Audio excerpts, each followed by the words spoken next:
ಸ್ವತಂತ್ರ ಬರೋದಕ್ಕೆ ಮುಂಚೆ ಬ್ರಿಟಿಷರು, ಕಾಂಗ್ರೆಸ್ಸಿಗರು ಮತ್ತು ಮುಸ್ಲಿಂ ಲೀಗು ಮೂರು ಪಾರ್ಟಿ ಟ್ರೈಪಾರ್ಟಿ ಅಗ್ರಿಮೆಂಟಿಗೆ ಸಹಿ ಹಾಕಿ ಭಾರತವನ್ನು ವಿಭಜಿಸಿದರು. ಬೇಡಿಕೆ ಮುಸ್ಲಿಂ ಲೀಗಿಂದ ಆಗಿದ್ದರೂ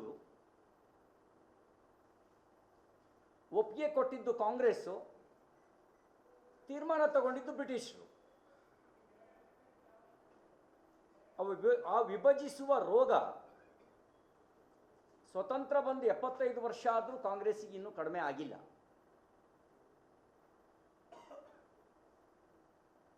ಅವರು ಸಮಾಜವನ್ನು ಜಾತಿ ಹೆಸರಿನಲ್ಲಿ, ದೇಶವನ್ನು ಪ್ರಾದೇಶಿಕತೆ ಹೆಸರಿನಲ್ಲಿ, ಮತೀಯವಾದಕ್ಕೆ ಕುಮ್ಮಕ್ಕು ಕೊಡುವ ನೀತಿಯ ಮೂಲಕ ಮತ್ತೆ ಮತ್ತೆ ವಿಭಜಿಸುವ ಮಾತನ್ನೇ ಅವರು ಆಡ್ತಾ ಇದ್ದಾರೆ. ವಿಭಜಿಸುವ ರೋಗ ಅವರಿಗೆ ಆವರಿಸಿಕೊಂಡಿದೆ. ಇದನ್ನು ನೋಡಿದಾಗ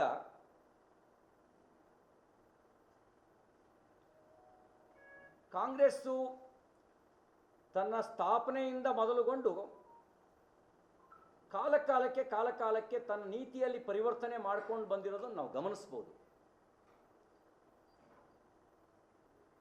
ಎ.ಓ. ಹ್ಯೂಮ್, ಅಲನ್ ಒಟಾವಿಯೋ ಹ್ಯೂಮ್ 1885ರಲ್ಲಿ ಕಾಂಗ್ರೆಸ್ ಸ್ಥಾಪನೆ ಮಾಡಿದ. ಅವನ ಉದ್ದೇಶ ದೇಶಕ್ಕೆ ಸ್ವತಂತ್ರ ಕೊಡಿಸ್ಬೇಕು ಅನ್ನೋದು ಆಗಿರಲಿಲ್ಲ.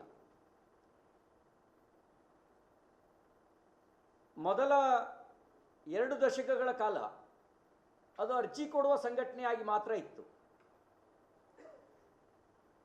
ಆಮೇಲೆ ಬಂದಂಥ ಲಾಲ್ ಬಾಲ್ ಪಾಲ್ ಅವರು ಅದೊಂದು ರಾಷ್ಟ್ರಭಕ್ತಿಯ ಆಂದೋಲನವಾಗಿ ಪರಿವರ್ತನೆ ಮಾಡಿದ್ರು. ಲಾಲಾ ಲಜಪತ್ ರಾಯ್, ಬಾಲ್ ಗಂಗಾಧರ್ ತಿಲಕ್, ಬಿಪಿನ್ ಚಂದ್ರ ಪಾಲ್ ಅದನ್ನೊಂದು ಆಂದೋಲನವಾಗಿ ಪರಿವರ್ತನೆ ಮಾಡಿದ್ರು.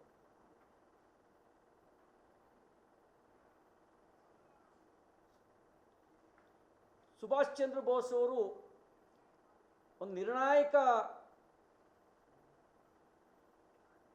ಹೋರಾಟವನ್ನಾಗಿ ಪರಿವರ್ತಿಸುವ ಅಪೇಕ್ಷೆ ಇಟ್ಕೊಂಡಿದ್ರು. ಅದು ಕಾಂಗ್ರೆಸ್ನಿಂದ ಸಾಧ್ಯ ಆಗಲ್ಲ ಅಂತ ಮನಗೊಂಡು ಅವರು ಕಾಂಗ್ರೆಸ್ಸಿಂದ ಹೊರಗಡೆ ಬಂದರು. ಆಮೇಲೆ ಮಹಾತ್ಮ ಗಾಂಧಿಯವರು ಅದನ್ನು ಹೋರಾಟವನ್ನು ಸರಳ ಮಾರ್ಗದ ಮೂಲಕ ಹೆಚ್ಚು ಜನರಿಗೆ ತಲುಪಿಸೋ ಕೆಲಸ ಮಾಡಿದ್ರು.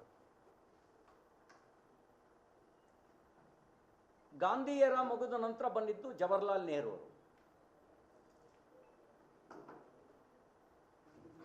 ನೆಹರೂರವರು ತನ್ನ ಕೈಗೆ ಅಧಿಕಾರ ಇರಬೇಕು, ತನ್ನ ನಂತರವೂ ತನ್ನ ಕುಟುಂಬದ ಕೈಗೆ ಅಧಿಕಾರ ಇರಬೇಕು ಅನ್ನೋದಕ್ಕೆ ಬೇಕಾದಂಥ ಸ್ಟ್ರಾಂಗ್ ಫೌಂಡೇಶನ್ನ ಡೆವಲಪ್ ಮಾಡಿದ್ರು. ಅವರು ಬದುಕಿರೋವರೆಗೂ ಅವ್ರ ಕೈಗೆ ಅಧಿಕಾರ ಇತ್ತು. ಅವರು ಸತ್ತ ನಂತರ ಅನಿವಾರ್ಯವಾಗಿ ಅವರ ಕುಟುಂಬಕ್ಕೆ ಅಧಿಕಾರ ಹೋಗುವಂಥ ಎಕೋಸಿಸ್ಟಮನ್ನು ಡೆವಲಪ್ ಮಾಡಿದ್ರು.